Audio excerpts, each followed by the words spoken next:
Hi friends, welcome back to my channel Manga Venkat vlogs అండి. కొత్త బిచ్చగాడు పొద్దరగాడని కొత్త ఆవకాయ పెట్టిన తర్వాత ఆపుకోలేక వరుసగా 3 రోజులు వేసుకునేటప్పటికి ఆవకాయ పొట్ట గాబరా పెట్టిందండి.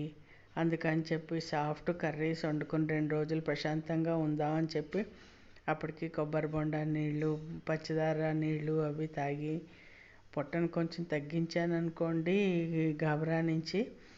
కానీ ఇలాంటి కూరలు 2 రోజులు వండుకుంటే సరిపోతుందని చెప్పి నేను ఈ సొరకాయ కూర వండుతున్నాను. చిన్న చిన్న ముక్కలుగా చేసుకుని కుక్కర్లో పెట్టి 2 కానీ 3 కానీ విజిల్స్ రానిచ్చి తీసేసుకోవాలి. ఆ తర్వాత మూకుట్లో నూనె వేసుకుని మినపకాయలు, కరివేపాకు, మినపప్పు, జీలకర్ర వేసి పోపు వేయించుకుని ఈ సొరకాయ ముక్కలు వేసేసి చక్కగా పూర్తిగా దగ్గర పడనివ్వాలి. అందులోనే రుచికి సరిపడా ఉప్పు, పసుపు, చిటికెడు పంచదార, చూసారు కదా, చిటికెడు అంటే చిటికెడు పంచదార వేసుకుని కొద్దిగా నిమ్మరసం, చింతపండు రసం వేసానా లేదా అన్నట్టుగా వేసుకోవాలి. చింతపండు రసం అటు తీపి లైట్గా తగులుతుంది, లైట్గా పులుపు తగులుతుంది అన్నమాట. మనకి ఎక్కువ ఇది ఉండదు.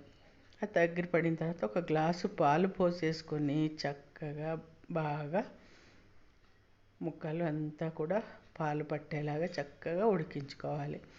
ఇది పూర్తిగా దగ్గర పడిన తర్వాత డిష్ అవుట్ చేసేసుకుంటే వేడివేడి అన్నంలో నెయ్యి వేసుకొని, చివరిలో ధనియాల పొడి మర్చిపోయానని చెప్పడం, ధనియాల పొడి ఒక చెంచాడు వేసేసుకుని పూర్తిగా దగ్గర పడనివ్వాలి. ఆ తర్వాత వేడి అన్నంలో నెయ్యి వేసుకొని ఈ కూర వేసుకొని కలుపుకొని తింటే సూపర్గా ఉంటుందండి. వెల్లుల్లిపాయ ఇష్టం ఉన్నవాళ్ళు వెల్లుల్లిపాయ కూడా వేసుకోవచ్చు. నాకు ఇష్టం లేదు కాబట్టి వెల్లుల్లిపాయ వేయలేదు.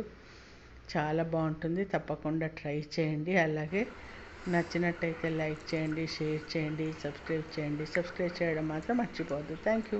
అన్నట్టు చెప్పడం మర్చాను, ఇది కూర చపాతీలోకి అయితే అద్భుతంగా ఉంటుందండి. కాబట్టి తప్పకుండా ట్రై చేయండి. ఓకేనా? Thank you friends.